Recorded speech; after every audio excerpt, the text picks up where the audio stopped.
About 100 years ago, Sri Aurobindo withdrew from active politics in order to pursue a line of development that he realized was far more important for humanity.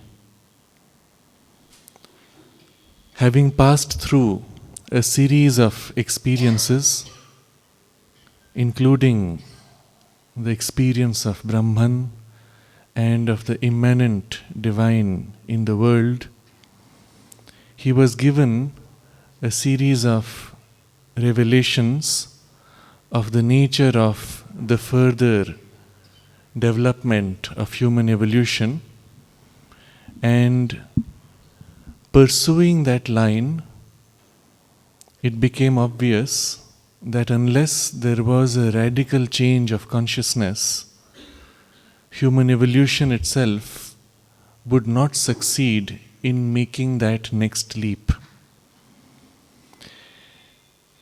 Dedicating himself entirely to that pursuit, over the early years of his sadhana in Pondicherry, soon thereafter joined by the mother, he pursued this line and realized in himself that higher consciousness which he refers to in his writings as the Supermind. That higher consciousness which is necessary for the next step in human evolution. He wrote during that period in the Arya most of his major works, 6 or 7 of them at least, simultaneously, and they were all written from his experience and his realizations, including the realization of the Supermind and the transformation of his own mind by that higher consciousness, which was in a process of development and stabilization. In 1926, there was a capital step in this effort when the over-mental consciousness was brought down into the physical body of Sri Aurobindo and established in the material world, in him first. This is to be understood in the larger context of the whole process that he was pursuing, and only then can we better understand what was happening and then what is happening today. The realization of a higher consciousness can be had in its own level. For example, the consciousness can rise into the intuitive consciousness, or in the overmind or the supermind, and know it in its own level, and then return, leaving the mind and the rest of the life largely unchanged. Or it is possible to bring down that higher consciousness into the lower, first as an influence, then as a direct, more and more direct action, and eventually to establish that higher consciousness in the lower as the dominant power, transforming the lower by that higher. This process of transformation at first involves a series of descents and a time needed to assimilate and stabilize the transformation. But the realization of the higher consciousness itself can take place much sooner. So this over-mental consciousness had already been realized by Sri Aurobindo and the mother, and it was the struggle to bring it down and establish it in the lower ranges which was the focus of their effort during that time. And the over-mental was established in their mind, the mental consciousness, in the life force, the subtle physical body, and then eventually in the gross physical itself.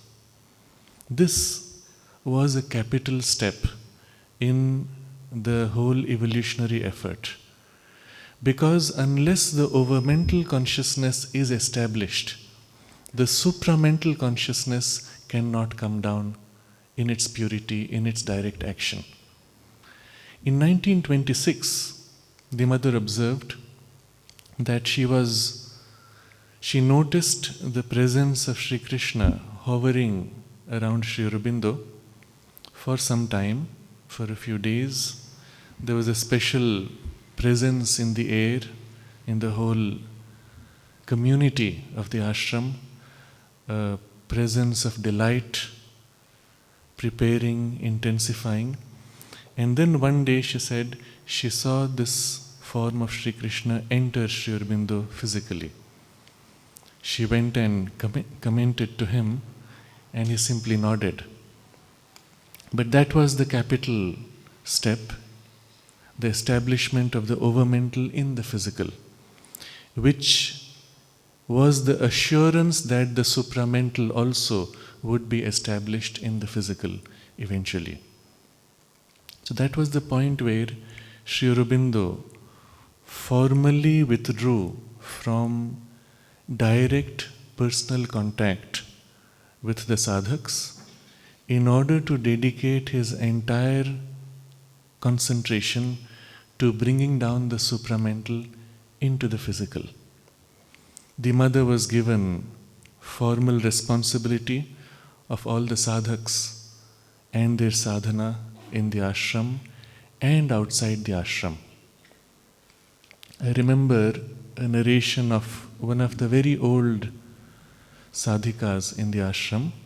Her name is Swarnadi. She was one of the earliest sadhaks who came to Sri Aurobindo and the mother even before she visited Pondicherry. She was at that time a housewife in Bengal, and through correspondence she was in touch with Sri Aurobindo, and he used to guide her, and of course there was the direct action of his help on her sadhana.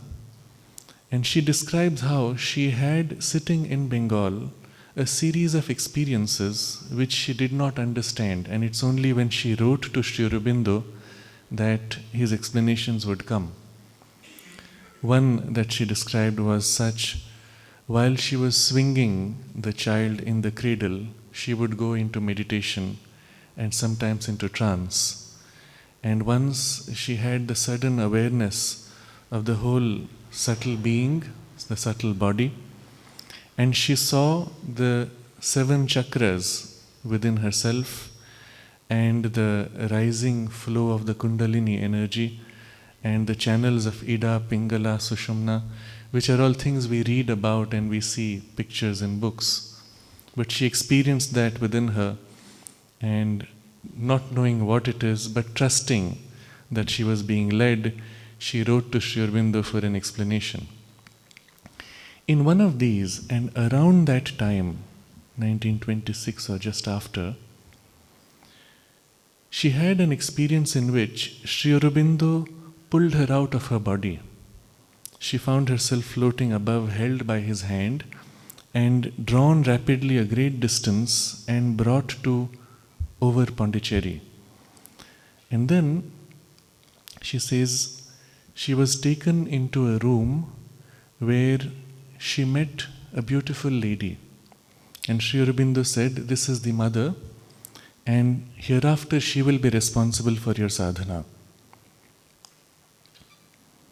Later, many years later, when she came to the ashram physically, she was taken around to some of the houses, and she was taken to the house which is presently the archives. And she says, entering that space, she recognized this as the location where she was introduced to the mother. This is where the mother had stayed in the very early periods of the ashram before they all shifted to the present main building of the ashram. So these are some indications of that time when he gave formally the responsibility of the sadhana to the mother as the divine Shakti. He himself withdrew from direct contact physically, but maintained that spiritual contact inwardly and of course directly on a spiritual level, and indirectly through correspondence with all the sadhaks. Often his writing would go on for 8 hours at a time, and it was an arrangement between Sri Aurobindo and the mother that one of them would always be awake. So in daytime, the mother had to look after affairs of the ashram as well, during which time he would take his sleep, and then once she would go to retire, he would be awake through most of the night, during which time the writing of letters would go on. The intensity of the spiritual, the supramental consciousness building upon him around his body was so great that it would be unbearable to most people. And it was a strict instruction of the mother that those who were working on the first floor outside Sri Aurobindo's room were not to look at him directly. They had to come, do their work, and go away, avoiding looking across. Though, of course, there were some who could not avoid having a casual glance at least, and the image was always described as one of great divinity and beauty. During the time of the darshan, in those days 3 times a year, they would both be meeting all the sadhaks together physically. And when at some point someone wrote that the gap between the February darshan and the August darshan is too great, and they would like to have another darshan in between, Sri Aurobindo wrote back that for him it would be a significant delay in the work, because every time that there was a darshan, he had to reduce the intensity of the spiritual power in and around him so that it could be bearable to people who came to see. So it would affect his work if another darshan was added in between. As you're familiar, he described how he has caught the supramental by the tail in a indicative but almost a joking manner, having caught it to create a constant pull to bring it down into the physical was the task that he had dedicated himself to. In his own consciousness, the supramental had already been established in the mind, in the vital, and to a great degree in the subtle physical. By the time he left his body, even the subtle physical was fully transformed by the supramental. The last part of establishing it in the physical consciousness was the great challenge that they worked for. And it is here that Sri Aurobindo makes a very important distinction, which it is useful for us to understand, between the overmind and the supermind. He said when he first wrote of the supermind in the Arya, his experience and view of the supermind was from the range of the mind consciousness, as distinct from later the physical consciousness. And we'll see the difference. So when he experienced the descent of the overmind, it was seen as the lower working of the supermind. But later, when that consciousness was established in the physical, and the resistance of the physical had to be overcome, then he said it became clear that the overmind that had been realized was not the lower working of the supermind, but there was a gap. and the supermind proper, which he refers to as the Gnostic consciousness, the Gnostic supermind, Gnostic knowledge. The supermind proper involved a distinction. The distinction is this: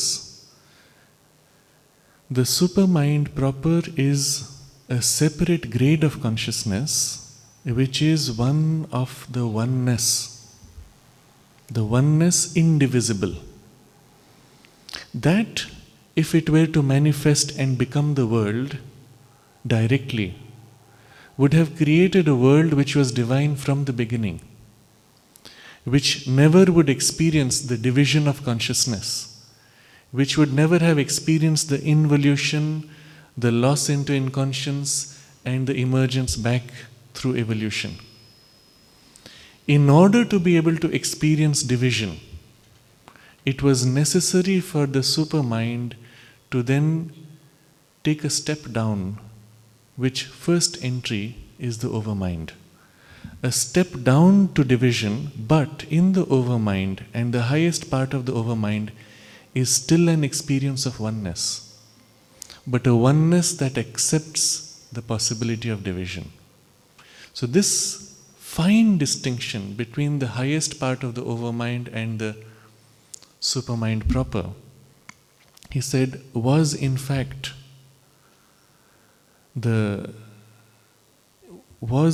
suggested in the Veda when it is said that the face of truth is covered by a golden lid. So this is the covering, which, being a golden lid, itself appearing to be of the nature of the truth, seems to be the truth itself. He explained how, in the earlier times, whenever this ascent to the supermind was attempted, it was this distinction which was missed, even by most of the great rishis of the Vedic period and later.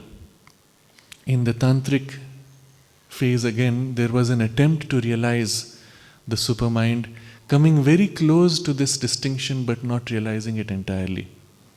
The result was, he said, because the descent of the overmind was seen as good as supermind, and yet the overmind could not overcome the extreme resistance of inconscience. Therefore, it was concluded that matter cannot be changed. Therefore, it was seen that the world was unreal and had to be abandoned. This fine distinction, he said, was the key to the transformation of matter itself. And it was that highest working of the pure one supermind, the Gnostic consciousness, that Sri Aurobindo was bringing down during that later phase. It was that which was established in his mind, vital and the subtle physical, and the transformation of the most gross physical was the final challenge left. Sri Aurobindo speaks of the formation of the mind of light as part of this process, which in his own being he had realized, which he transferred into the mother's physical body at the time that he left his own physical body. A series of events had taken place by then which made it necessary for him to leave the physical body in order to work from above and the mother from below in the physical world to create a bridge and to bring down the supramental consciousness as an active force in evolution. When this took place in 1956, you will recall, and most of you would have read the mother's description. She says how she found herself in a form, a body larger than the whole universe, and before the gate that had to be broken to release that supramental consciousness. And it is this which we can relate to the Vedic description: the face of truth is covered by a golden lid. And in his letters, Sri Aurobindo had earlier written that unless this lid, this gap is broken, the direct action of the supramental on physical consciousness is not possible. But of that we cannot speak now, was what he had written in his letters, I believe in the late 30s. It was that lid, that barrier, that the mother broke in a single movement of knowledge and will, as she describes there. And that light and power came flowing down on the earth. Earth here means not only the physical earth, but earth consciousness, and with its impact on the whole universe. What was surprising to her was that while she expected everybody present around her to be flattened by the intensity of that consciousness, she found most people almost entirely unaware that something significant had happened. And she said only 4 people knew that something had happened. 4 people in the whole earth. And she said one of them was in Africa. You can see how in her cosmic consciousness she knew exactly what was happening in each one. And this 4th person was, later he came to the ashram and he narrated what was his experience. He said he was in Africa and looking out towards the sunset, and suddenly he had this feeling that a new world was born. And he saw the whole sky becoming golden orange, and it stayed in a magnificent light and view for a while, and then as the sun set, the colors faded. But at that point he knew that a new world was born, and he wrote of it to the mother. This event of 1956 was effectively the completion of the work for which Sri Aurobindo and the mother took birth on earth in physical form. Everything after that can be seen as an additional gift of their grace to humanity. The mother, after 1956, began actively the spreading of this consciousness through the forms of life. And before that, as you know, the ashram was kept in extreme isolation, so that nothing of the normal world or old world would intrude into this space of concentrated supramental force. But after 1956, the whole direction of things changed.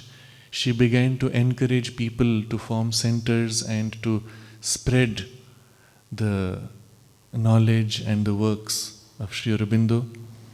And it was soon after that she was driving by on what is now the East Coast Road, and every time she would cross this region of the area, she would stop for a while. And sometimes she would step out of the car and look towards the west from the road. And one of her attendants asked her what it is that she was looking at.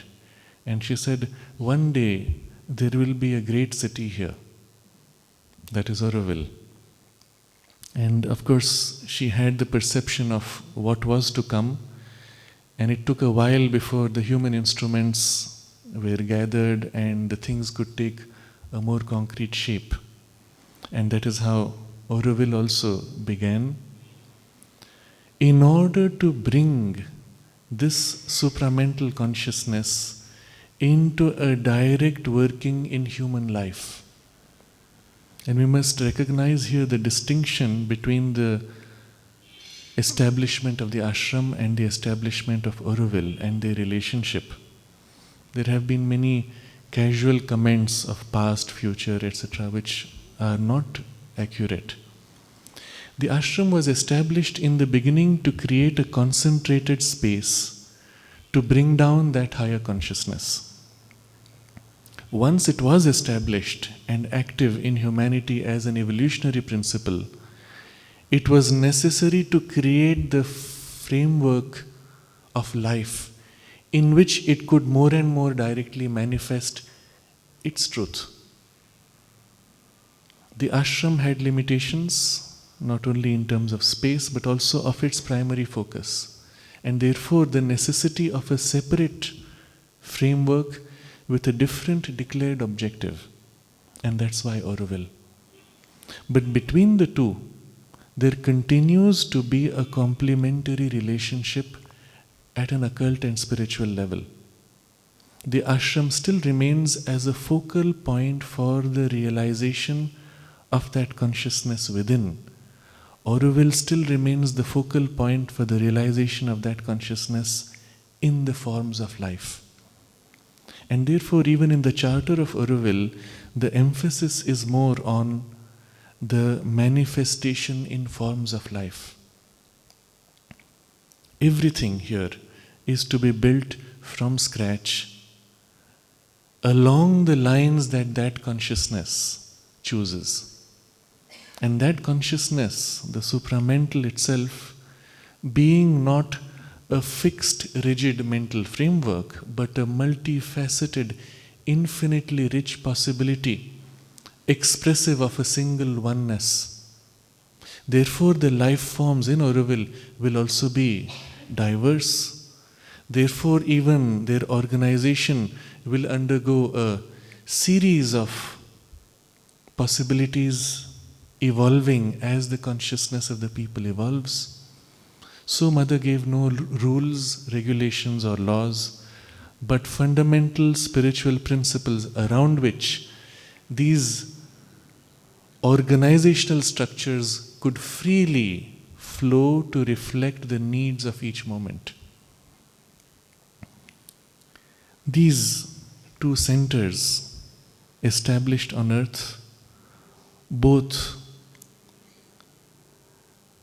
to become containers, receptacles, focal points for the direct action, for an increasingly direct action of the supramental consciousness, become for the future of humanity the promise of fulfillment in the whole world.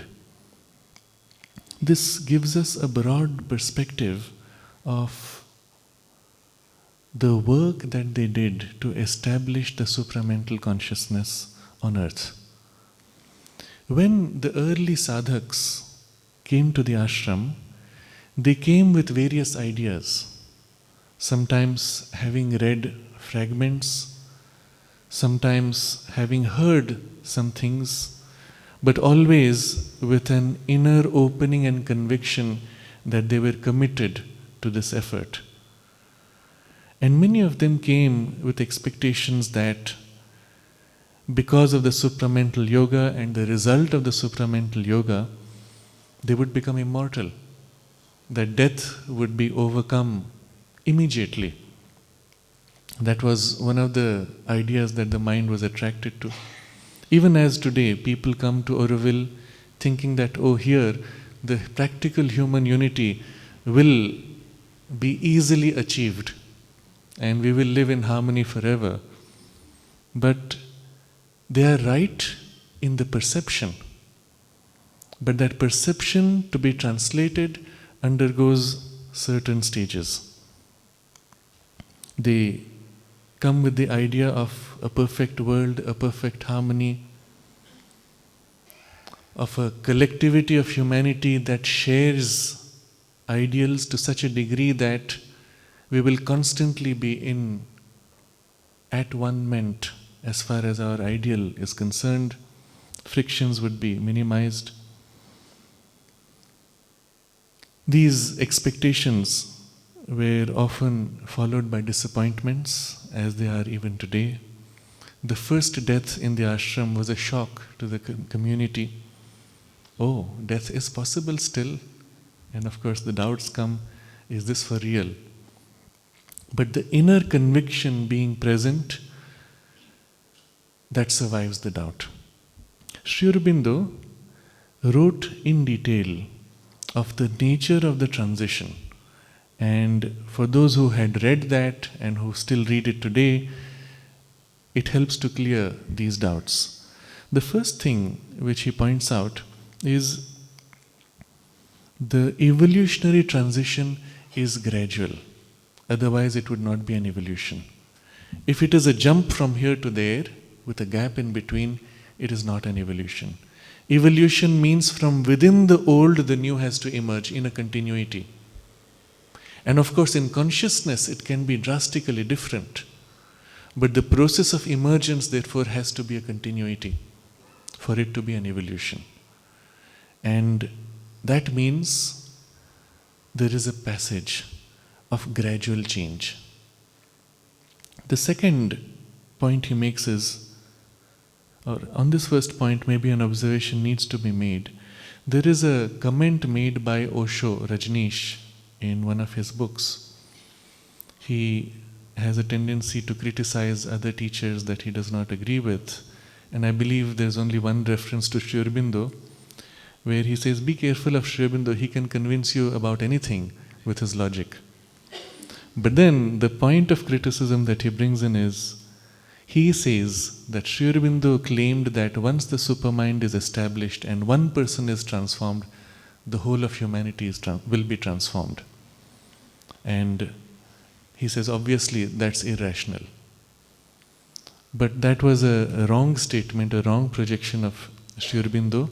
Sri Aurobindo, in fact, has very clear statements in his letters saying that these are silly ideas. How can one person's transformation change the rest of humanity? Each one will have to go through his own process of transformation. So one person's transformation certainly can make it easier for others, but doesn't mean it will happen automatically. So this is the necessity of gradual change. It is not a sudden change in which the whole world changes in one go. The second point Sri Aurobindo makes is that the transition involves a struggle. And the struggle itself is inevitable because nature has built up in her own evolutionary process the means to retain the realizations of the past, to hold on to create a stable base and a persistent base. That very base becomes the resistance for the new step.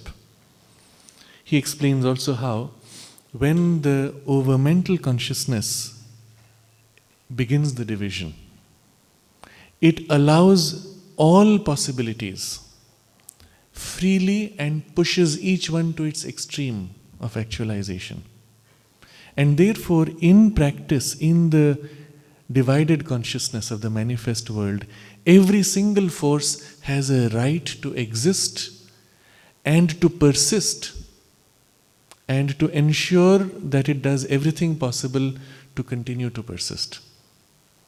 So given a particular situation, here are perhaps half a dozen possibilities that could actualize through this situation. Each one of them has a right to exist and a right to persist and attempt to manifest against others. And that's why the nature of this world is one of conflicting, struggling forces, out of which something emerges by a kind of a mix, either one overwhelming the other or finding a compromise or whatever form it takes. But always a mix of possibilities struggling to emerge. This struggle, he says, has three components. He uses these words: the right of persistence, the right of recurrence, and the right of resistance. These are three things which prevent natural, rapid change. So the first is persistence, which we have discussed. Every force has a right to persist. Second, if a force is defeated and it lapses, subsides, or goes into quiescence, or hides in seed form in the subconscious or inconscient, then it has a right to recur. If it gets a new chance, it will come up. And this is a right given to that force in order to ensure that every possibility can come up in every way. So even though the supramental consciousness may descend, the old consciousness in mind, vital or physical, has first the right to persist and thereby oppose the supermind. If the supermind overwhelms and replaces its working to whatever degree, and the old consciousness subsides, it has the right to recur and again come up to try to destabilize the supramental consciousness, still establishing. And through it all, the right to continue to resist, because every possibility must have the right to continue, it must have the right to resist. So there is a flux of various forces and possibilities in the mental consciousness which resist the descent of the supermind. And the mind itself, he says, being the most conscious, self-aware, is the most open, most flexible to receive the supramental. But as one goes lower into the vital, there the instinctive movements of life force are even more dull, more unconscious. And so there the resistance, recurrence, persistence are still greater. And then going down into the physical, which is not conscious, inconscient, there the resistance can be even more formidable. And that's why it is not the overmental, which is already the principle of division, but the direct supermind which can overcome finally the physical. Until then, of course, everything else can be transformed to almost any degree. But it will be at the lower parts unstable until the physical itself is overcome. So the nature of the transition is gradual. It is also a struggle because things have the right to persist, recur and resist. And then there is one more factor, that this particular transition is unprecedented. It has never before happened in history. And although attempts have been made, the supramental being brought directly into the physical has never been done.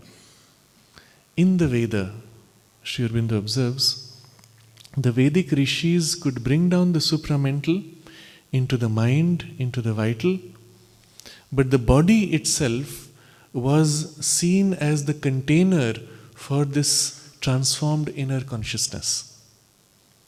The body itself received the glow, reflected or bathed in the supramental consciousness, but remained physically inconscient, not transformed physically. And it was this inability to transform the physical consciousness which was, as he says, the flaw and the limitation of the Vedic experience, which later led to the Buddhist and the Mayavadin realizations. This transformation of the substance of matter is unprecedented.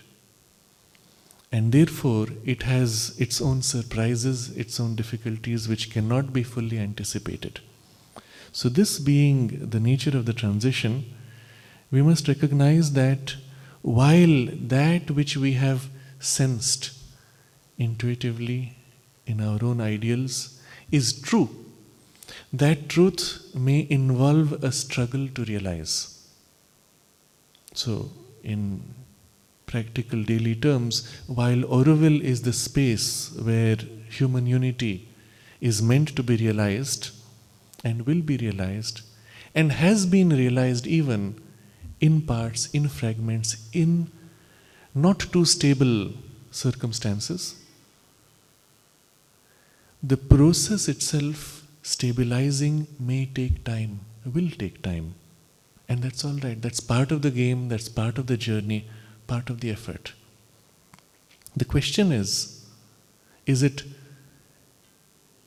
certain or is it still doubtful?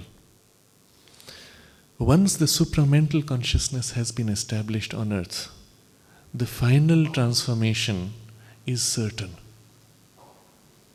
Will it be here? Yes, as long as we become the representative aspiration in humanity for that transformation. That's where it will happen most soon, most easily. These communities created for this purpose, we are drawn here for this purpose, and therefore these are certainly destined to be the cradle of that transformed consciousness. Well, just as we had our own expectations, which seemed at first to be belied, so too in humanity we find a similar struggle. Even in the past, in the collective consciousness of humanity, there are memories of past cycles. Even in the past, where this transition has been anticipated, it has been belied, defeated perhaps, and seeds of doubt, of the possibility even sown. But always there was a perception of something extraordinary destined to happen. And in every civilization, in every spiritual manifestation, you will find it taking certain forms. I thought it interesting to share this perspective of how in various traditions and from various perspectives there is a sense of something dramatic to happen.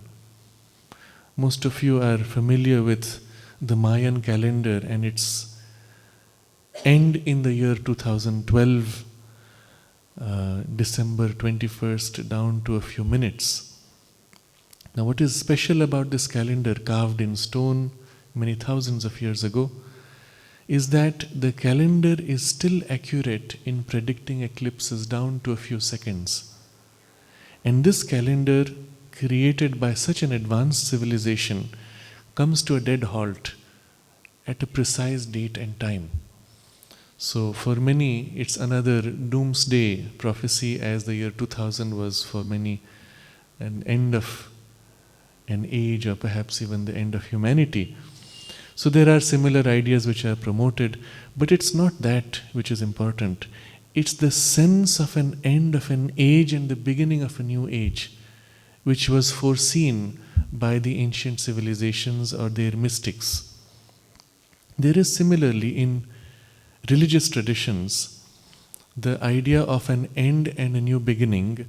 In the Sufi tradition, for example, about 1,000 years ago, there is a Sufi mystic who spoke of man stepping on the moon, and that signaling the transition to a new era. And he says that when man steps on the moon, Islam will rise to its highest peak and then it will fade away.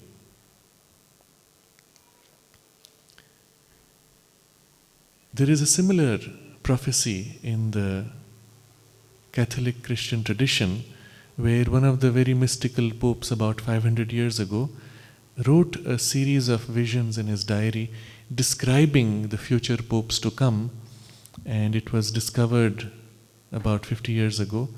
It seems to have been very accurate in all the descriptions, including the last two popes, the one before the last, that there would be an assassination attempt, and the earlier one which would not be from Italy, and the present one is described as the last pope, and there will be no more popes. We find similarly in the Tibetan Buddhist tradition the prophecy that the 14th Dalai Lama will be the last, and the present is the 14th. So in all these mystical religious traditions, one finds an inbuilt perception of their own end as religions. What after that? Nothing is clearly stated, because perhaps it could not be seen. It could not be understood in mental terms, and only a new possibility. Perhaps the very fact that it is the supramental consciousness opens out indescribable possibilities. We find more recently there are others who have prophesied transitions, the one that I find worthy of respect is that of Edgar Cayce, the sleeping prophet, as he is called, from America, who in the mid-30s foresaw an evolutionary change and gave dates for it, saying between the year 1956, 1958 up to 2000. And the 56 is the interesting part. He mentions 56 or 58.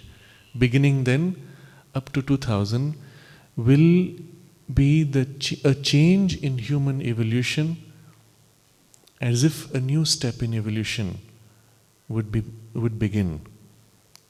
And around the time of 2000, he said, the tilt of the earth would also change. Now, I don't think that has so far been discovered, but we do see 1956 onwards, and as we know, because of the supramental descent, so much has changed. There is something else which I find even more fascinating, is the rhythms that nature herself has set for her own fulfillment, as should be obvious when we look at the large span of time. The psychological changes in consciousness are seen or would be seen to happen in certain natural rhythms.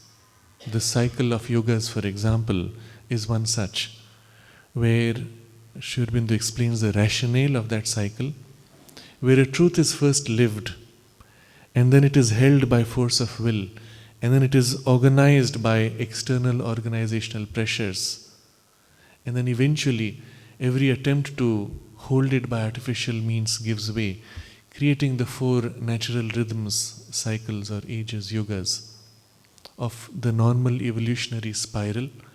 Yes, going in circles, but each circle taking it one step higher.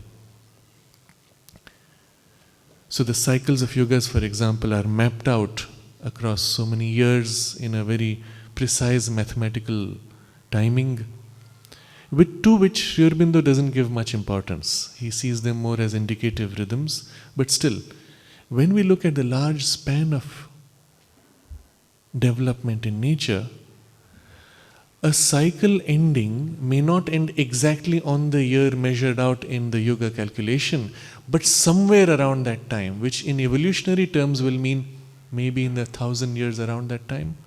That's good enough. That's very precise for nature. So when we look at nature's cycles, we find some unusual cycles, and they all coincide around this present. One of the most dramatic cycles is the cycles of extinction of 64 million years.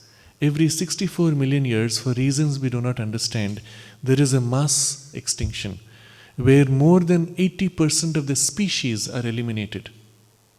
And there is a dulling of the variety of life forms, and immediately after, a sudden efflorescence of new life forms, often more rich.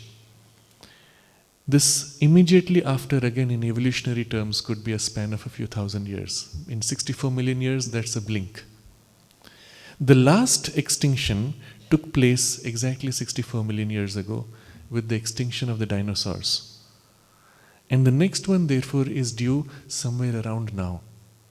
And now again in evolutionary terms, we can't say exactly which year. It's not 2012 December 21st. Sometime in the next 500 years or 1,000 years. There is another interesting cycle, which is the Ice Age cycle, which has a rhythm of about 100,000 years, during which the bulk of that time involves a large expansion of ice all over the earth, from the north and south poles growing towards the equator. And then a cycle of 10,000 years about, during which the ice recedes and there is a warmer phase. Now the last receding ice was about 10,000 years ago. So the next cold period of the Ice Age is due to start about now, next 500 years or so. And there's another interesting rhythm of the physical process, geophysical process of the earth, which is of the magnetic field of the earth itself, which flips. The north becomes south, south becomes north, suddenly. Again, in geological terms, suddenly means within a span of 100 years, not more. But it's not that the magnetic pole gradually drifts and switches around. It blinks out, fades out, and then switches on again with the opposite polarity. What makes it happen is still not understood. But we can see the imprint of this change of polarity on Earth. And often before the change of polarity, the pole of the magnet of the Earth drifts around rapidly. I'm told that recently it has been seen that the magnetic pole of the Earth is drifting about 1 kilometer a year or something like that, which is very fast for the whole Earth. And the last flip of the pole took place a certain number of years ago, and the next one is due now, in the next 400 years. All of these cycles involve some kind of destruction, some kind of a loss, because if the Earth's magnetic field fades out, then there is a barrage of the solar wind upon the Earth's surface, which can lead to extinction of life. All of these indicate some kind of a drastic physical change around this time. So it's almost as if nature also has been preparing all her rhythms for some dramatic change, leap. What form will that change take place? That's the question we have to ask. Many people who had seen in trance states, somewhat like Edgar Cayce, or who had channeled information, had spoken of dramatic earthquakes, volcanic eruptions, lands going underwater, rising out, etc. The mother herself mentions parts or whole of England going underwater, Italy going underwater. Elsewhere, to another devotee, she spoke of parts of Indonesia going underwater. All of these indicate dramatic physical changes. But when Mother was asked, will there be such great disasters? Her general comment was, the supramental manifestation in 1956 has changed everything. She said first of all, she said the supramental consciousness will work for the most rapid evolution, the most smooth transition, the most harmonious change. Even if it is through conflict, even if it is through struggle, the extent of conflict and struggle will be minimized by its action, so that we can get across with the least difficulty, even if difficulties are necessary. And so, she said, most of these past prophecies of great destruction were either greatly diminished or modified or cancelled.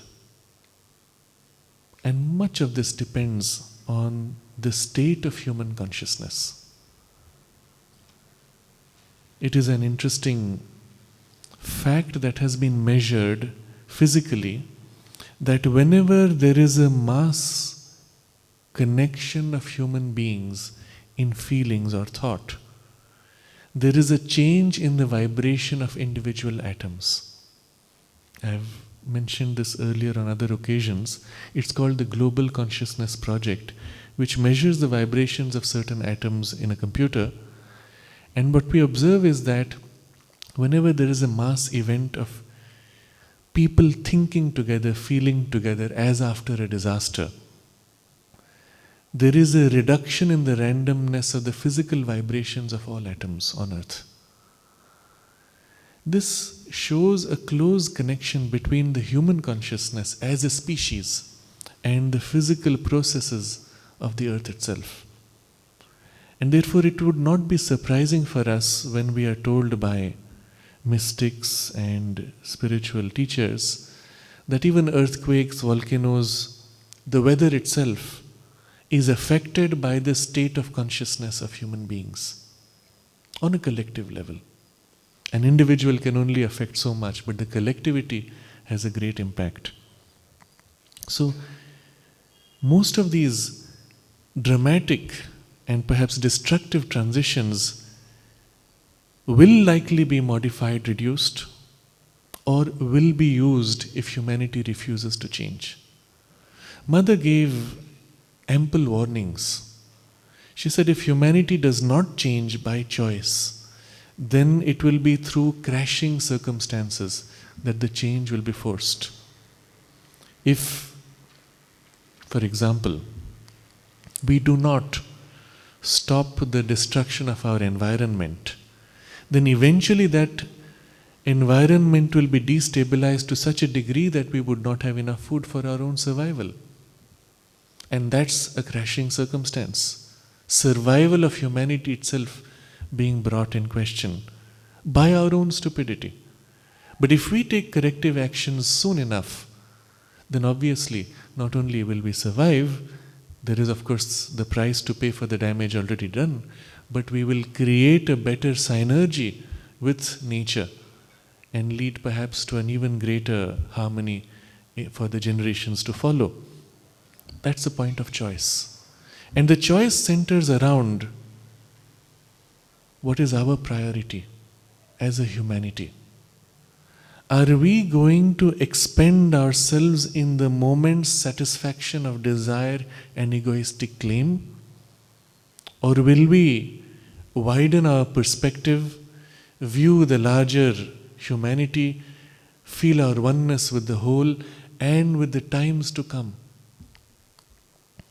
In the last 200 or 300 years, there is one prominent philosophy that science has thrown up, which is largely responsible for the problems of today.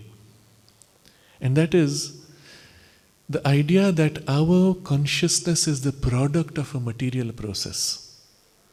That our mind and our awareness itself is a biological side effect. And the conclusion from there is, I, who am enjoying my life, will die with the body's death. If that be the case, and if, as science would suggest, we are the result of a freak accident of chance and a product of chance, then the only meaningful thing to do with life is to make the most of each moment to satisfy my desires. Because after that, it doesn't matter. And in any case, I am here by chance, so it doesn't matter what I do. And it is this materialist, reductionist philosophy which is at the heart of the present destructiveness of the human species. We have been described almost in jest, but very truly, as a virus on the face of the earth, destroying everything, consuming everything, with no care or concern for sustainability. And this is a falsehood of life. But as long as we live by this falsehood, the end result will also be a falsehood. But this very state and perception, this philosophy of life, is in direct contradiction to what the supramental brings upon earth. It is a consciousness of truth, a consciousness of oneness. And there is nothing in this present mindset of consumptive destruction which offers it a support. So there is a pressure, a tension, even a crushing, destructive pressure, because the forms of this past have to be destroyed if they do not change by themselves. And there is a struggle of the new consciousness and the old, resistance of the old. You will recall the prayer that the mother gave to the students. Make of us the hero warriors that we aspire to become. May we fight successfully the great battle of the future that is to be born against the past that seeks to endure, so that the new things may manifest and we be ready to receive them. So the nature of the struggle and our role in it is summarized in this single prayer.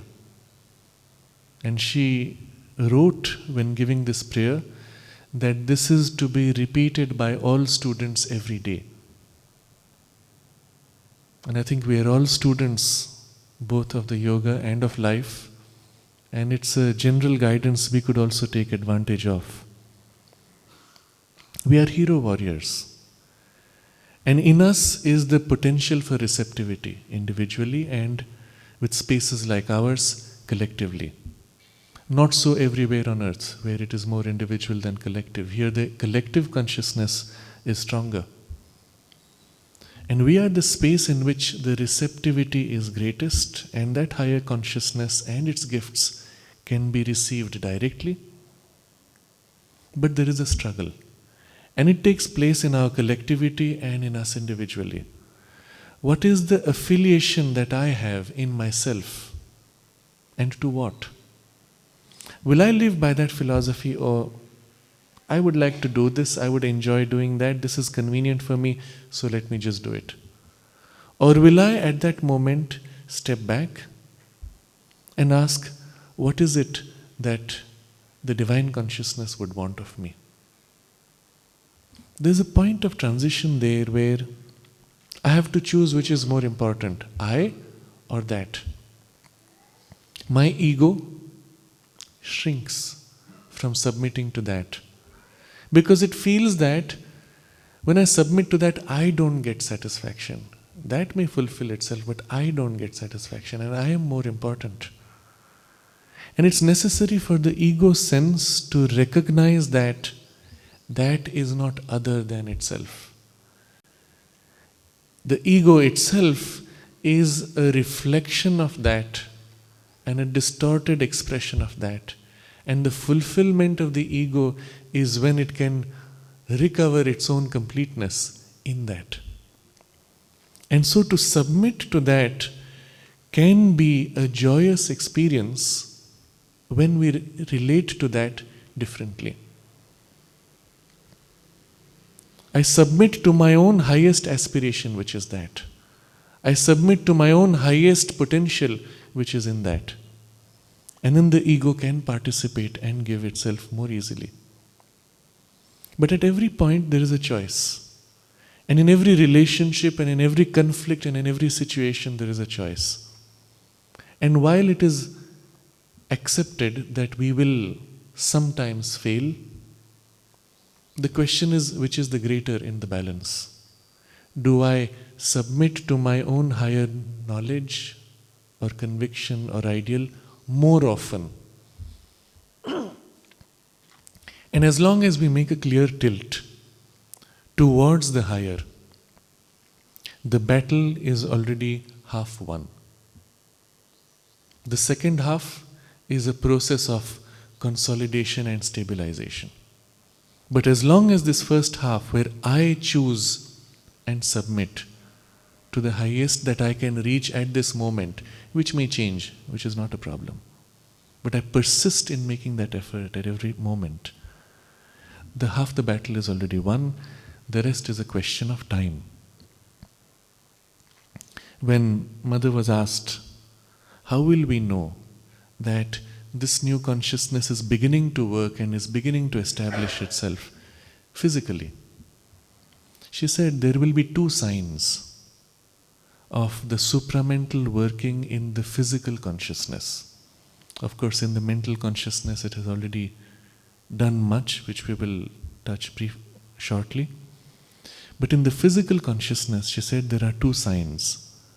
The first, she said, is a change in weather patterns. And the nature of that change will be that the whole earth will become more and more temperate, gradually again. The extremes of heat and cold will become less. Now, practically what this means is the hottest places will become cooler and the coldest places will become warmer. So the melting of the polar ice caps is part of that process.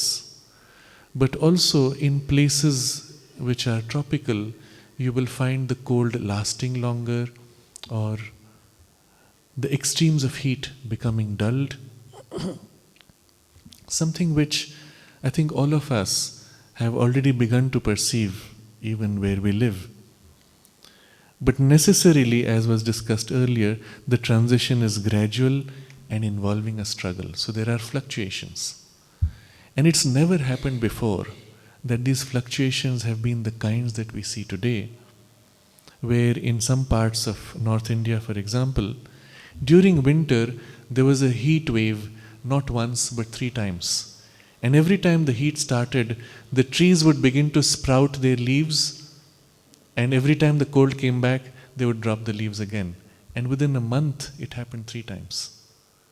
It's never happened before. Even nature is confused because her rhythms have been destabilized during the transition. And of course, we have the famous observation that the mother made to Huta, that the part of the land around the Matrimandir was to be dug out to make a lake. And she said that soil was to be placed on the northern side to make a hill, an artificial hill, on which fir trees are to be planted.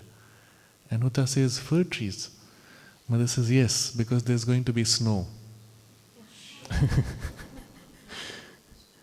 Snow here would give you an idea of how radically the weather patterns are due to change all over the world.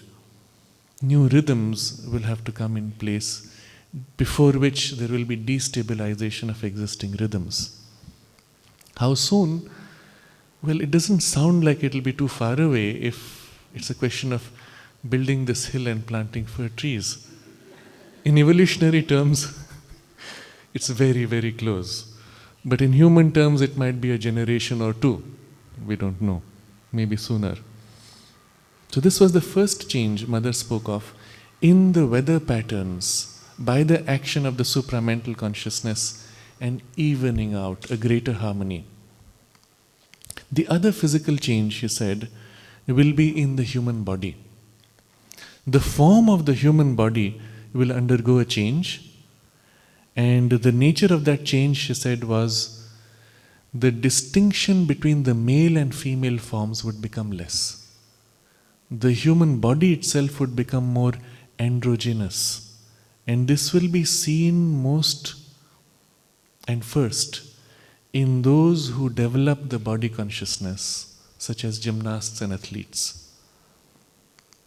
And it's interesting to see that when you observe the Olympics, it's difficult to make out whether it's a man or a woman, especially when it comes to the gymnasts and athletes. The very focus of their concentration on the physical consciousness to make it more aware, which is the only way you can excel in whatever skill you develop physically. To make it more aware makes it a space on which the supramental can act more directly. And then, of course, everything changes from there. We could also perhaps anticipate, as part of those changes, an extension of the physical biological lifespan, which in fact has happened. Though modern science will take credit for it, saying, oh, we have better nutrition and better medication. But I'm not too sure if that is entirely true, because very often we find where the new medications are introduced, there is an increase of ill health. Whereas the more indigenous tribes of different parts of the earth seem to already have had a superior health to begin with. And yet there is an increase in lifespan generally. Of course, this will be seen more in spaces where the body consciousness has been developed consciously, and there is an opening to the higher consciousness deliberately. So in the ashram and Auroville, these are 2 spaces where you do find people on the average living much longer than elsewhere in the world. This change of physical form, I will share with you an interesting study that has taken place in the ashram's physical records. We have records going back 50 years of all the students and their medical checkups, height, weight, and other things. And these were recently put on the computer, and we drew out statistical measurements.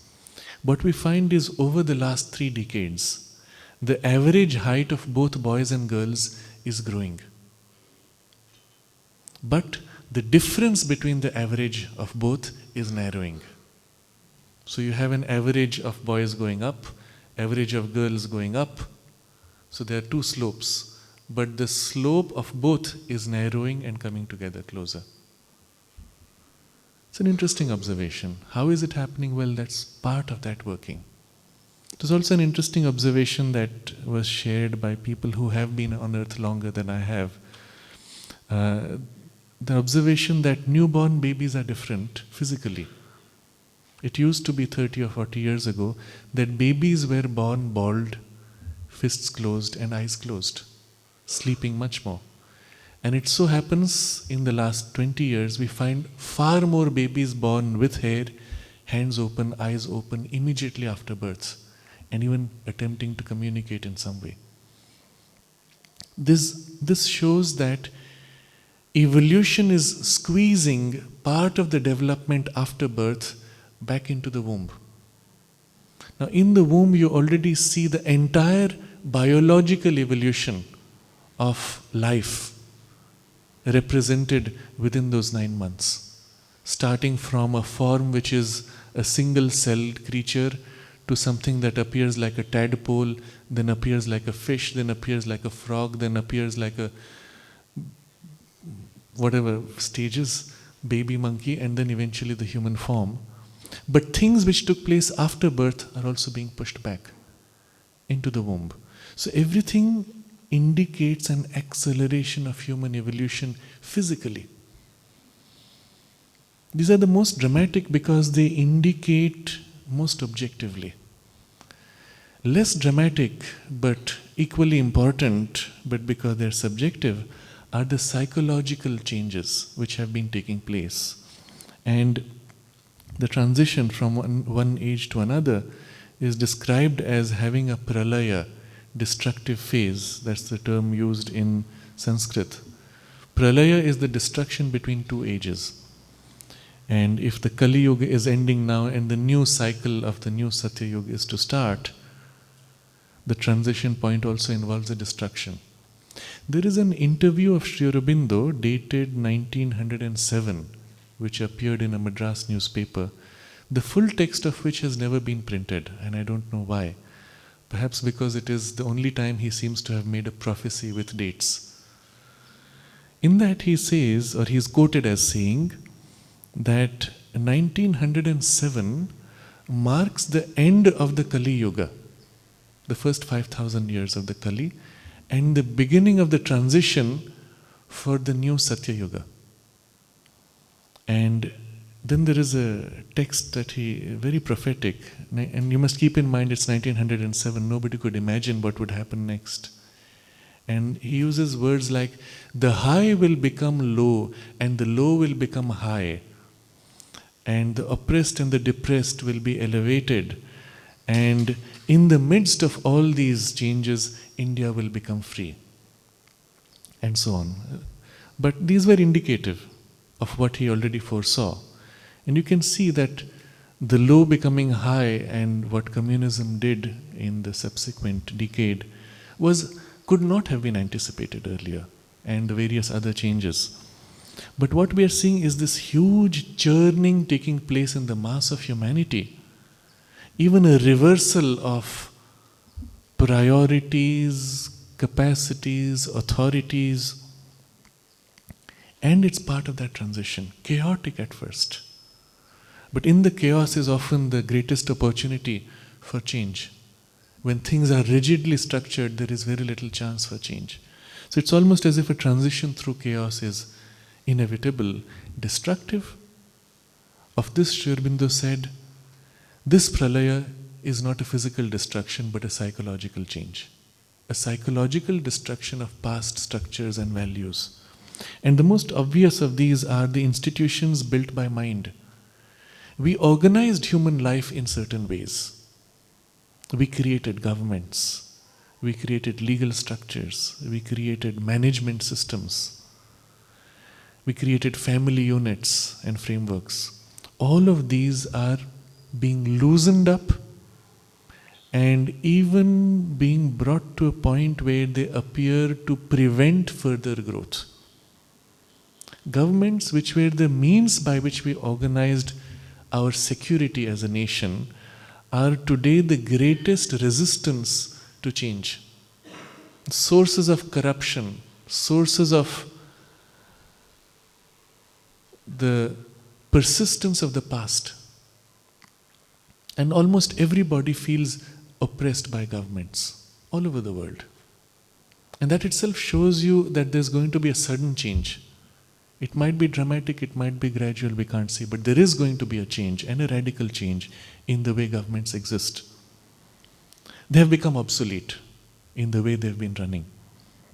We find other legal institutions, management institutions, always involving a dominance of a fixed, rigid structure, again being broken apart. The most dramatic of these today, and immediately around us, is the change in the economic system, the collapse of capitalism itself. Because the present framework of capitalism is also based on a falsehood. It's based on money being represented negatively. Money, as you know, is a power of the divine in manifestation, the power of plenitude and wealth, and being in the world manifested primarily as a vital power. The physical tokens are only representative. Money doesn't exist as paper or as gold coin or as a bank account number. It exists as a force of which there is a representation in numbers. But because the number is not the money, but represents it, it's possible to play with numbers. And the present banking system, in the form it is today, developed maybe about 300 years ago, built itself on debt. Wealth is created every time someone borrows money, and the bank includes that now as its asset, future asset. And if you think about it rationally, there is a fixed amount of money in the world, and yet everybody has to pay back interest upon it. So what happens? If you continue long enough, eventually all the money will be sucked into one source by the fact of interest payment. And what you have created in the first place didn't exist as money. The bank didn't have the money it lent you. It in fact has money because you have borrowed, and it will get it back, so it can declare that as its future asset. That's how banks work. So it creates a suction, a negative suction, which sucks out money into concentrated areas, and the whole system collapses. We've had a similar collapse mostly in the USA and Europe in the 30s. But now we have a collapse which is eventually spreading to the rest of the world. But the system itself needs to undergo a change. Economic frameworks will undergo a change. The exchange rates, the speculation on exchange rates, speculation on money that will be made, which is itself treated as money and sold off as money or investments, all of which eventually have to collapse because it's hollow, it's virtual. All of these have to go. Presently, we are told that the actual money is 1/6 of the speculative money, which we call virtual money, money which doesn't exist but which is treated as actual numbers.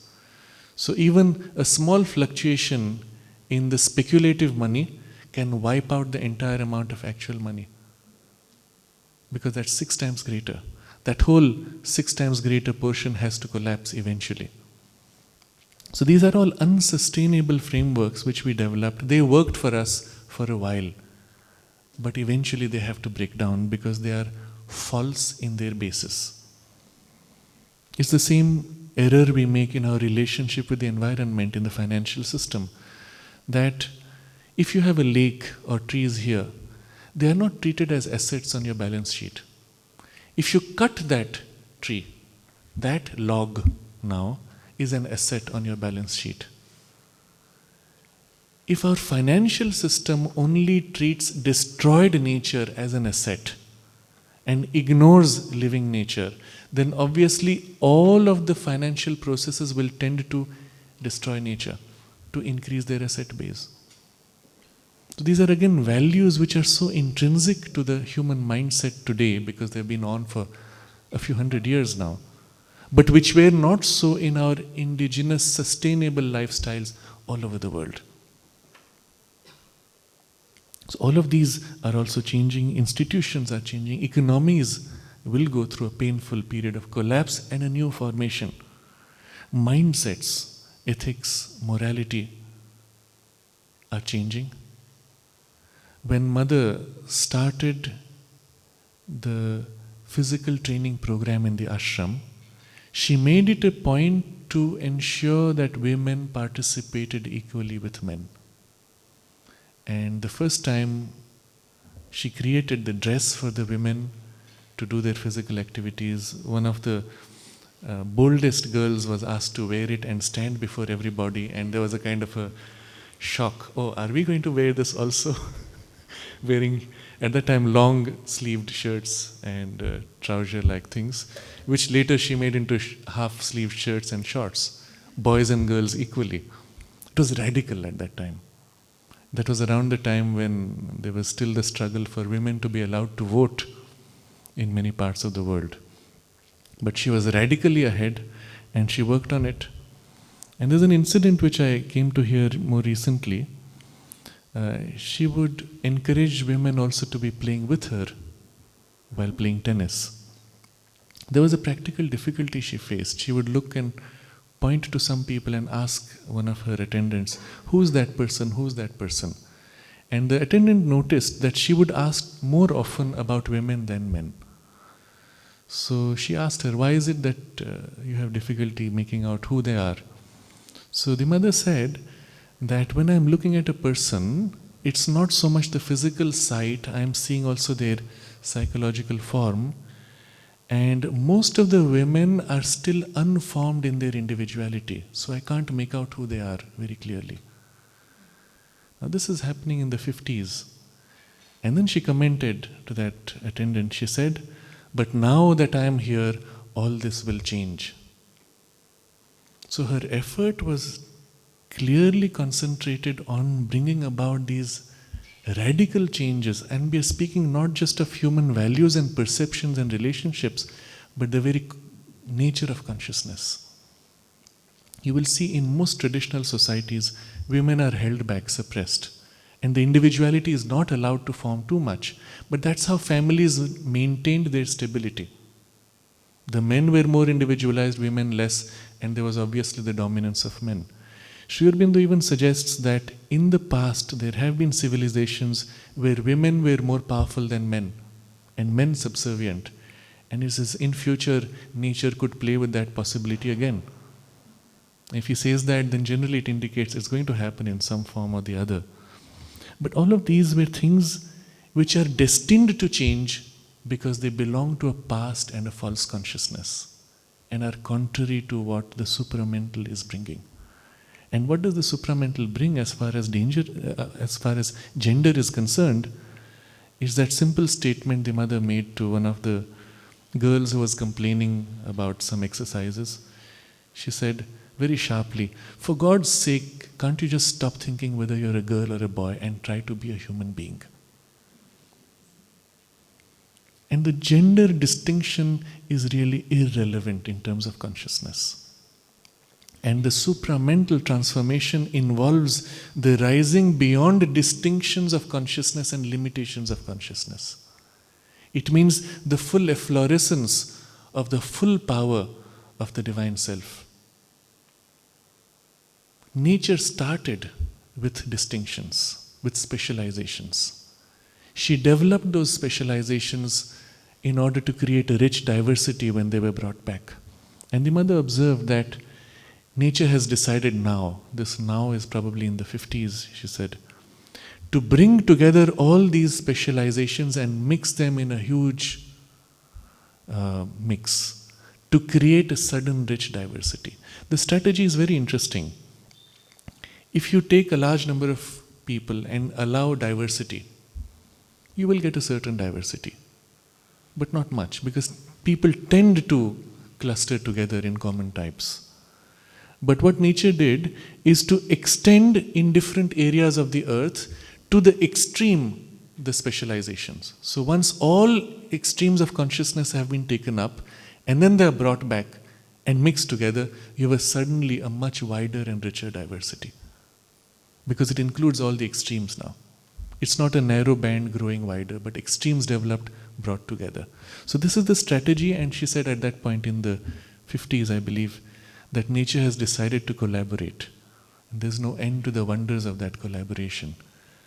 And one of the changes nature has done is to bring together now and create this huge mix.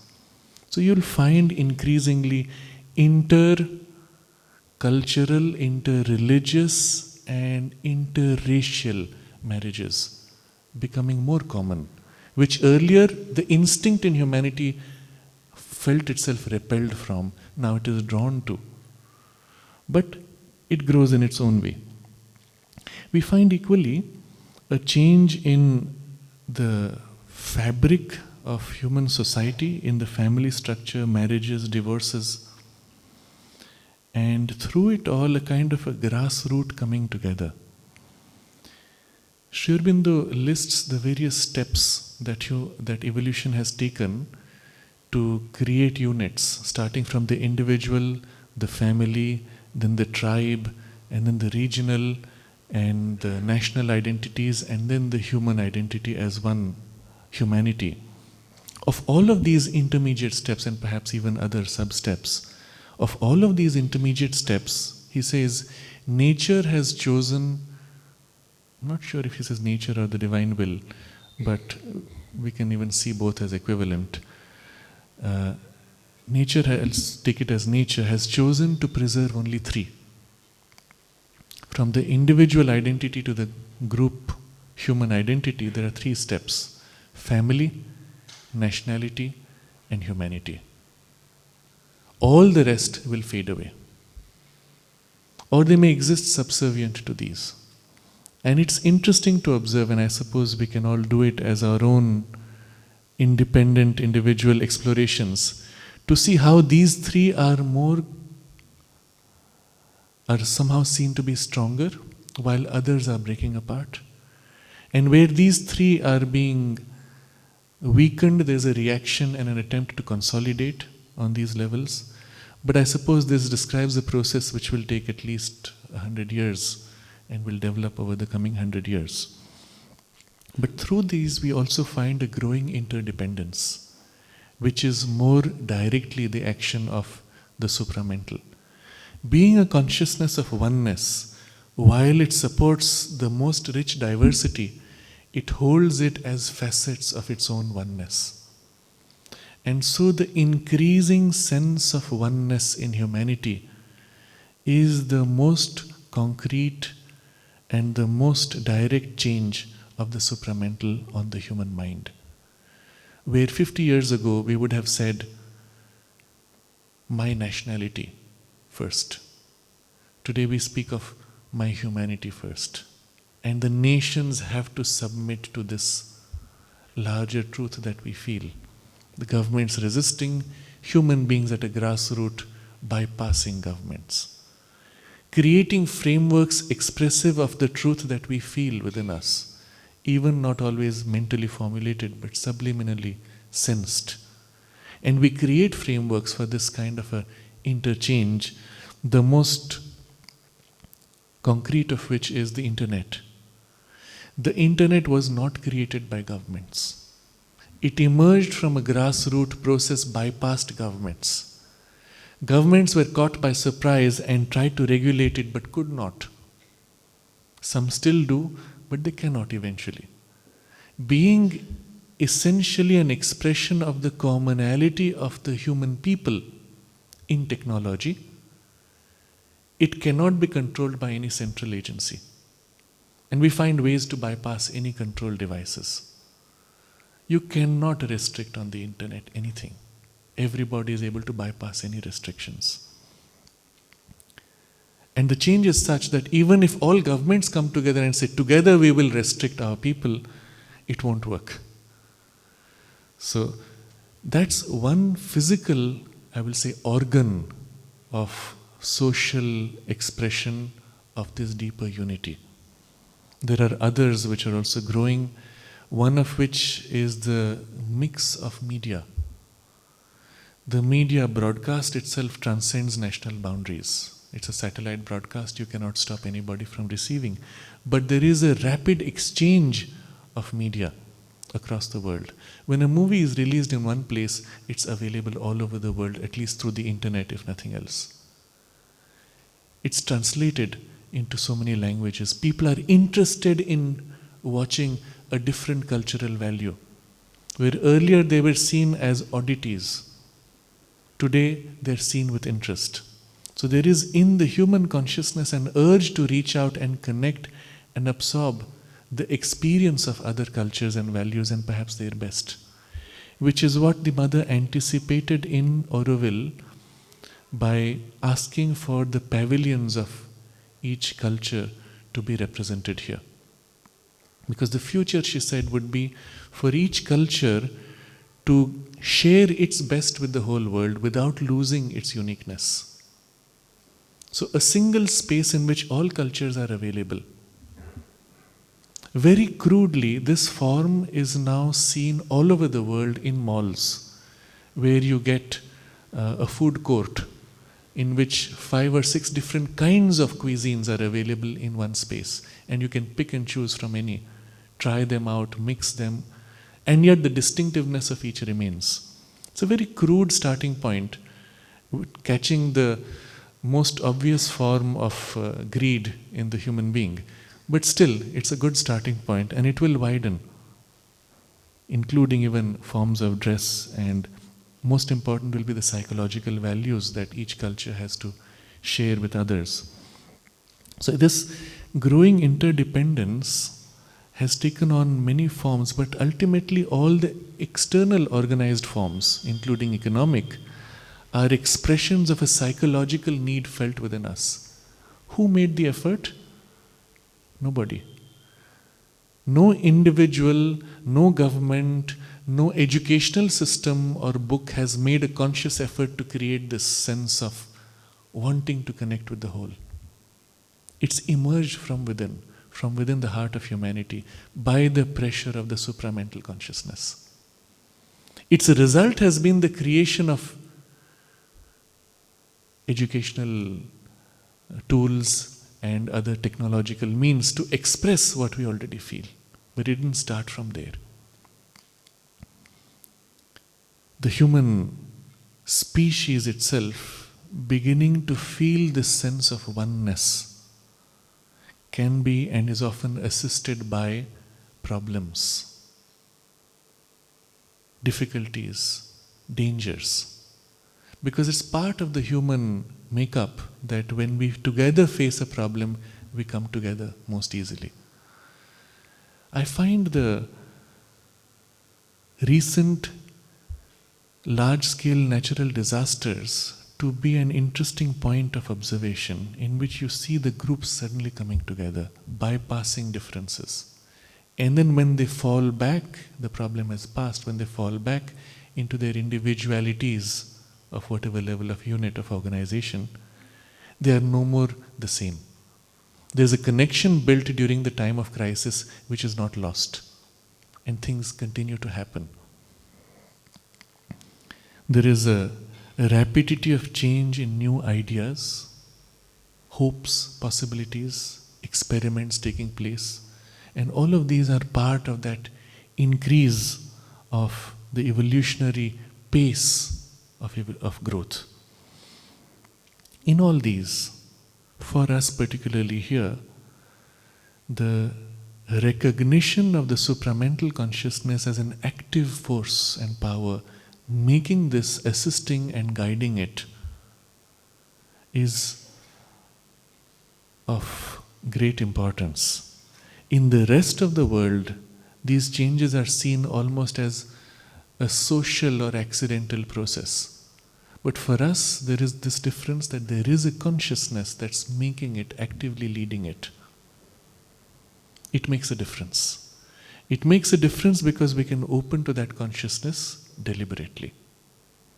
In the rest of the world, where this awareness is not there, there are still a few individuals who sense this new consciousness.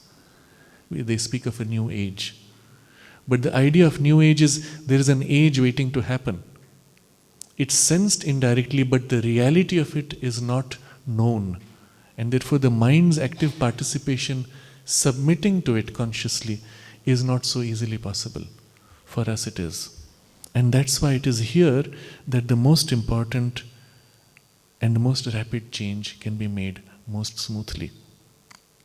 In relating to the supramental consciousness, there are two approaches one can take. One is to view it as a vast, impersonal, cosmic power that is here working in everything, through every form, as directly as it can, that the form can bear.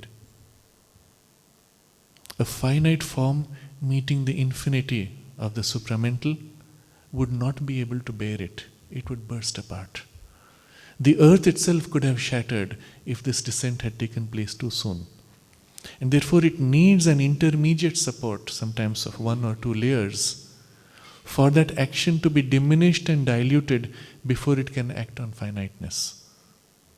The intermediate levels are what Sri Aurobindo calls the overmental and the intuitive. So it is only through the overmind or the intuition that the supermind can act on things as they are. But it's acting. But we can relate to it, allow it to build in us these two intermediate levels of intuition and the overmind. But this is the way you would normally see it when you see it as a cosmic power.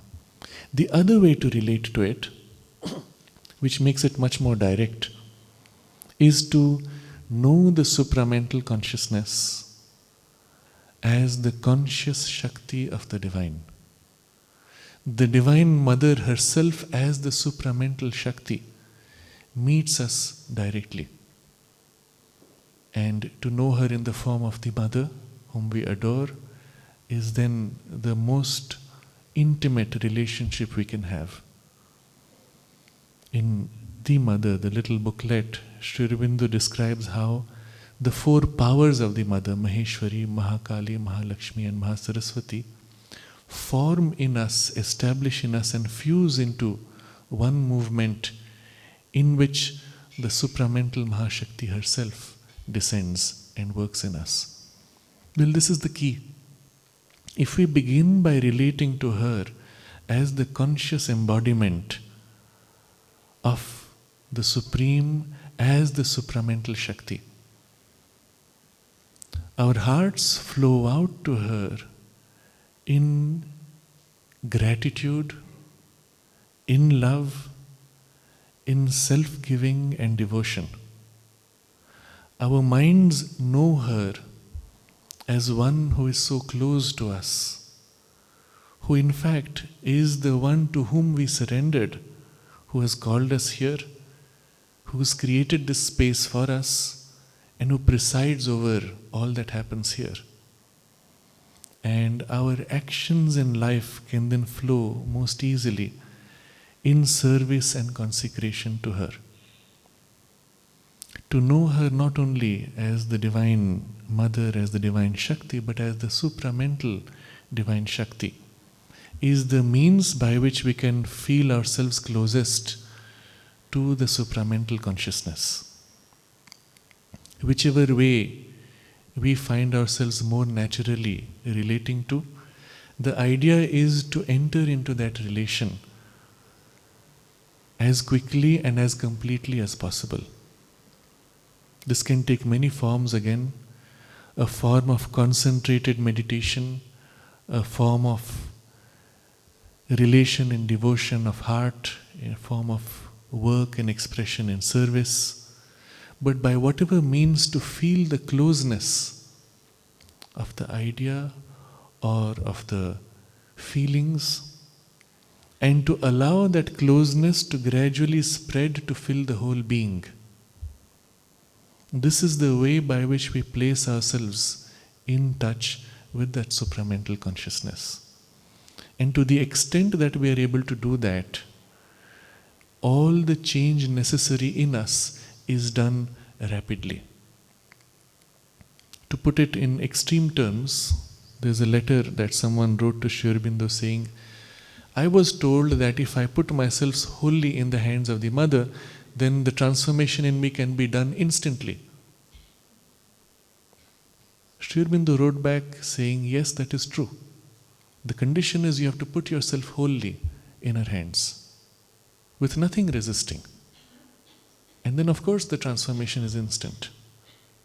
The point is, the parts in us which are open and give ourselves without resistance are the ones which are transformed instantly. But unfortunately not all of us is so conscious and so giving without resistance. That's why there's a process, that's why it takes time. But to the parts which are given to her in this way, the change is instant. The problem is, even as I give myself and the part of me that's in my mind or my heart, most open, most conscious, there is a habit in that part. A habit that tends to bring back that persistence, recurrence and resistance. And if I give that habit itself, then even the habit is changed by her.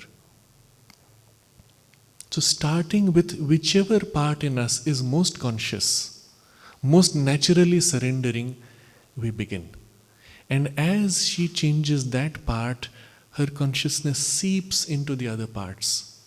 And seeping into them extends the range of awareness. And it will be a common experience for all of us that as we persist, we become more conscious of things within us we didn't know existed. Tendencies, habits, or even aspirations. We didn't know they existed, we were not conscious of those parts, and it's as if as we proceed, we become more conscious within us. And even as that happens, those parts change. Sometimes the change is extreme enough that if I look back and say, oh, 10 years ago, that's not even me. That's somebody else. I'm a different person now. Don't judge me by what I was then. I don't feel myself anything in common with that. At least in parts of our being, we have this experience. And in this yoga, therefore, we find while the goal is so much more difficult, the result achieved by the effort we put in is so much greater.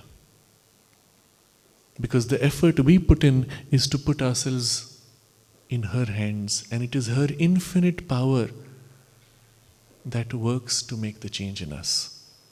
Therefore, the result is so much greater. Where is this supramental consciousness today, for which Sri Aurobindo and the mother worked? Well, since 1956, it is here, now, in everything. But its action still has to be indirect through these two levels. To the extent that we open to it, its action becomes more direct. Otherwise, it still has to remain indirect. But it's there, and it pushes in and through every single atom. So where is the supramental consciousness? It's here, it fills us. It even fills our body. But it cannot act on the body directly because the body is unconscious. It fills the substance of our life force, prana. It fills the substance of our mind and the subtle inner body. But it cannot act unless that part of our consciousness opens and turns to it and invokes it. Then it acts directly, to the extent we can take, and increasing as we can take more. And it builds our capacity to take in more, dharana shakti. As far as Sri Aurobindo and the mother's physical manifestation was concerned, their work was completed. The realization and even the transformation of the human consciousness was taken all the way till the last point of the physical tissue. remaining. Even within that, the mother observes that there are many cells in her body which were able to make that transition and open to the divine and accept the divine, and so have become immortal effectively. With all this having been established already as a prototype in the collective consciousness, the journey to follow is inevitable. So someone asked the mother, so when will we see the result of the supramental? She said, oh, it's very soon. Just wait for another 1,000 years and it will be obvious to all. Somewhere else she said, she is convinced that the human body itself will be enormously more plastic than anything we can imagine today within 300 years. I was looking at some of the Chinese acrobats live and on TV, and it is unimaginable that the human body can be so supple and so conscious. And the first question I asked them was, how long did it take you to train this? They said 2 years. And I wonder if we were to dedicate ourselves with the same commitment that they did. Yes, they were younger, the body was still growing, so there was an easier starting point. But in terms of consciousness, even if there is rigidity of other things, in terms of consciousness, we should be able to achieve the same if we commit ourselves to this. And if we do that, then even in the very physical substance, you will have that supramental action pushing, even as it works in the mind and the vital. What prevents us? Only the lack of our effort. Everything else is there and waiting, pushing, even compelling us. And where we resist by lack of effort, lack of interest, or even sometimes revolt, then that pressure pains because we resist. Pain is only the parts in us that resist the push, compelling change. The moment we relax that part and allow the change, there is no tension and no pain. Wherever in life we find a point of pressure that pains, know that it's a part in you that's resisting. Relax, open and offer it. Allow the change there, and you'll find things just flowing rapidly. Nowhere in human history has such a situation been offered to humanity. And once the transition is made into the next grade of consciousness, the effort that is there in nature to make a leap will also subside.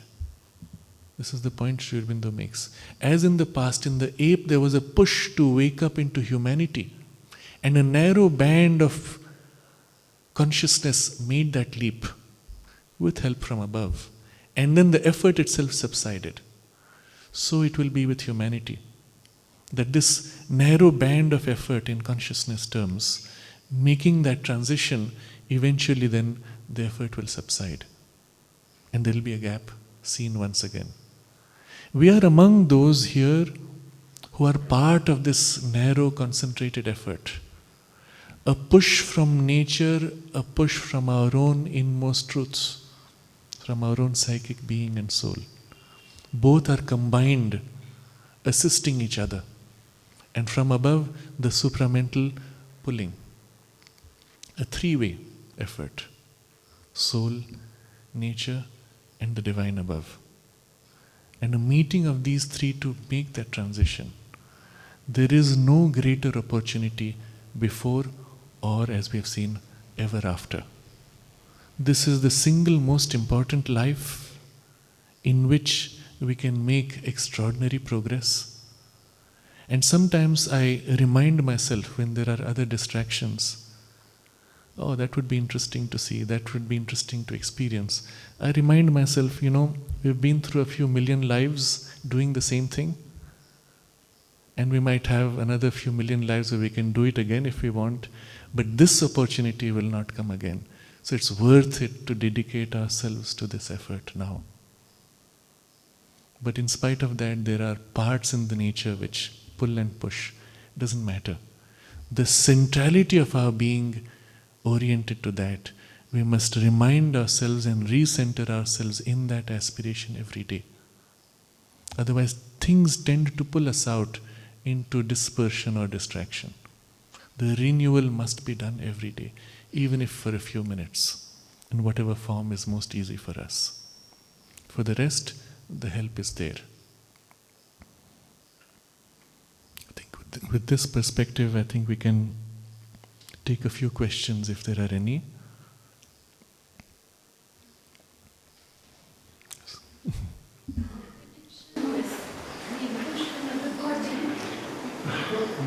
There is the mindset of aging. Now, in Auroville, we're 140 to over 64. And I don't see why we should go on aging. Yes. Because there are many ways now, but it is so stubborn. So, what can be done about this? Because Mother said that progress makes us young. If we stop the progress, we age. Yes. And that's the key she gave even in the Charter of Auroville, that this is a space for unending progress, which is the guideline she has given for overcoming aging itself. So in whichever parts of our being the consciousness stops progressing, it tends to regress. And that's aging. There is no such thing as status quo in spiritual terms, because the whole universe is changing. God is growing up in the world. So if you stay status quo and the universe grows, you are actually effectively regressing. The only way to stay status quo is to keep growing. So there's either growth or there's regression, there is nothing in between.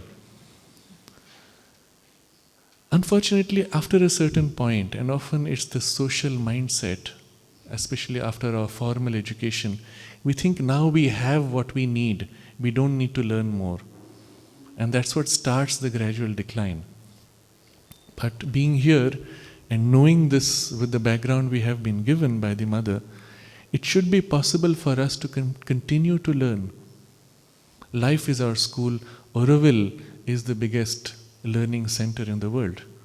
So if we take it in that spirit and bring that learning process into all the parts of our being, that means not only a mental, intellectual learning and study, whatever form it takes, whatever is interesting for you, doesn't matter. Develop mental skills continuously. Second, on the vital level, again, developing the life force, making it more conscious, developing it in skill and in activities, and then develop the physical consciousness. With the physical consciousness, there is an additional difficulty that if the body is brought up to a certain degree of awareness and then neglected, it lapses back very quickly and it's difficult to get it back again to the earlier level. Knowing that, don't allow it to lapse. Work on the parts of the body which you find least conscious and develop them. Again, the process is simple. Direct your mental awareness to that part. It's as simple as that. And then imprint it and become more conscious of the substance there. But you can assist it by other processes like activities, games, skills of those parts of the body. Often it is the lower parts, the legs, which are least conscious, and it is from the toes upwards that the unconsciousness creeps up. So becoming conscious of those parts through contact, through massage, through various other activities. We know all the methods. I think it's all there. It's just that we have to spend a little time on all these three parts. But through all this, even as you develop consciousness on all three parts, to open that consciousness from each of these three towards the higher, towards the spiritual, towards the supramental, towards the Divine Mother. By such opening, she infuses there something which you could not do on your own, which is the greatness of the yogic process.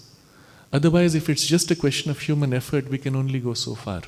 We cannot make that great leap on our own. But we can create the necessary conditions in which the great leap can take place in us.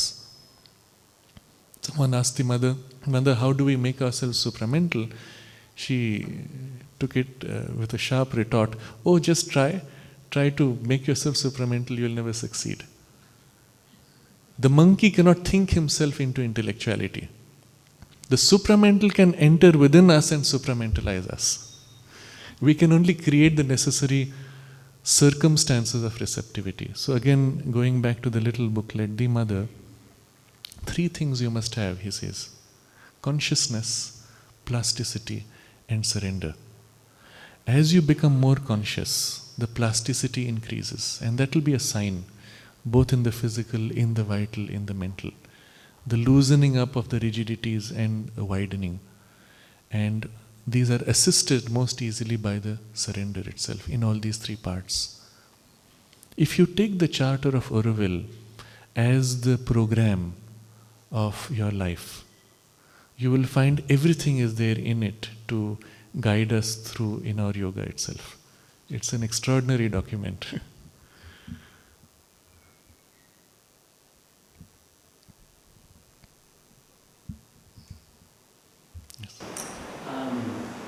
You mentioned about the internet, technologies. How do you see like genetic sciences and cybernetics and virtual reality as this already being part of this physical change?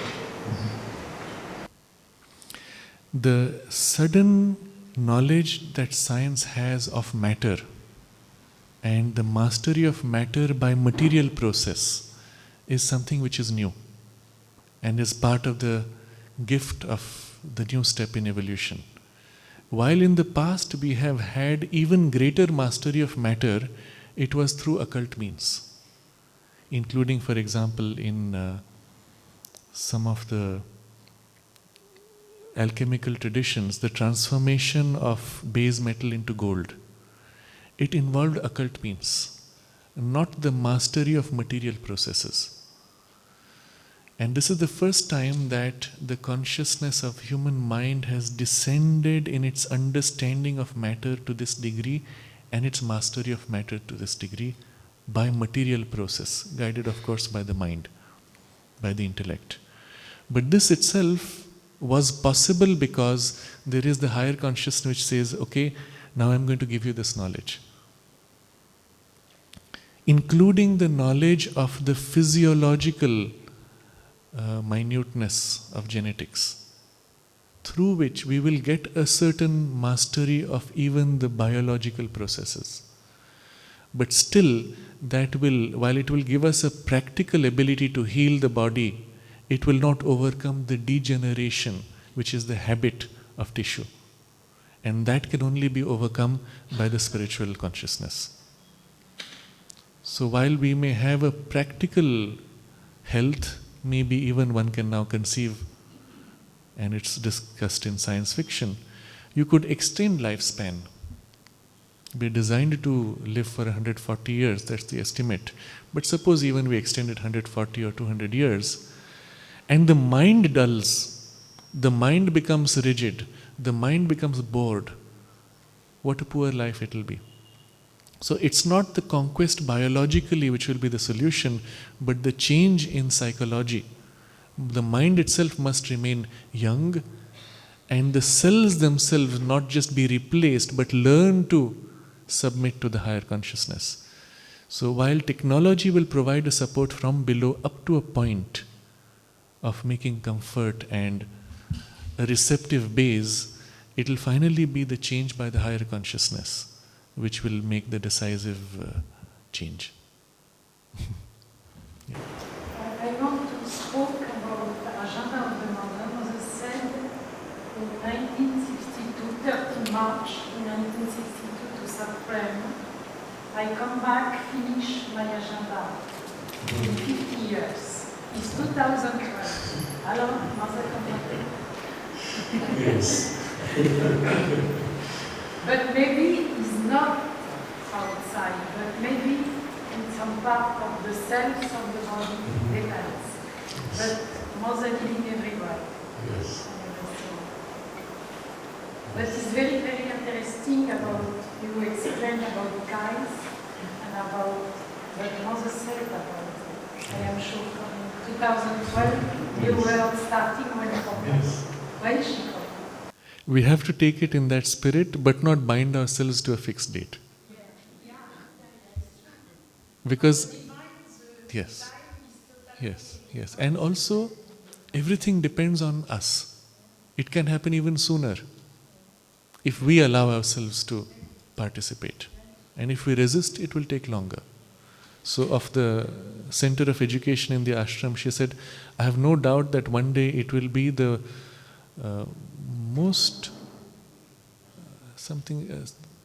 the greatest center of learning in the world. It may take 50 years or 100 years, she says. I may not be there physically, you may doubt my presence, but I will be there and this will happen. She said it in that way. 50 years have passed, we're nowhere near that. Because we didn't make the necessary effort. In fact, we went through a phase of complete, I would say, stopping of effort to try out new things. And it was maybe a period of consolidation we had to pass through and something new to emerge. But it all depends finally on our own receptivity, individually and collectively. And as far as the collective change is concerned, well, it's for the mass to choose, made up of individuals. I have another question. What is education, especially in India? What is your knowledge about education? It will change. The entire framework of education is still based on the old industrial mindset. And as that mindset breaks down, the system itself will undergo a radical change. It will have to be more and more as we see the relationship between spirituality and religion. And the relationship is this: true spirituality means each individual has his own religion. Okay? So the same way it is with education. The perfect education system is one in which each individual has his own system. Because each one is unique. And with the supramental consciousness, this extreme diversity on the basis of a commonality is possible. And that's what it is pushing things towards. That's why we see splintering and fragmentation of all organized structures, even as there is a coming together on another level.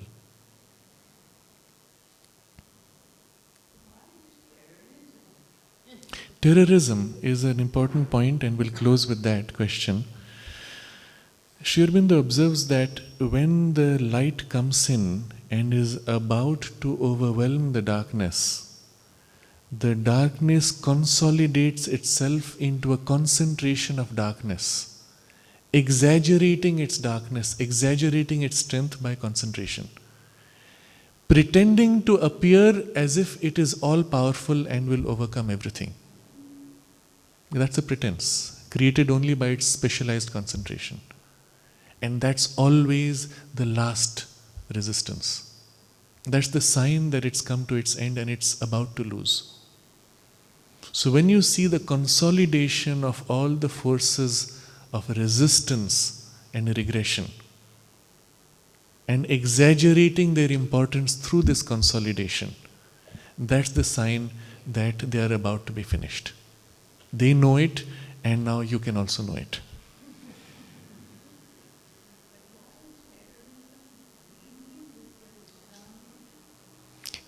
Terrorism, or let's say the forces of resistance, will catch any space where the mind is open to that resistance and regression. So it is not tied to any religion. It could have happened through any religion that prevented new thinking, that prevented opening of minds. So we have to see it from that point of view. It can even happen among scientists, which is in some way modern science is a religion in itself, because it has a certain fixed idea of life and purpose. And it's equally possible that where that becomes closed, it will find fertile ground.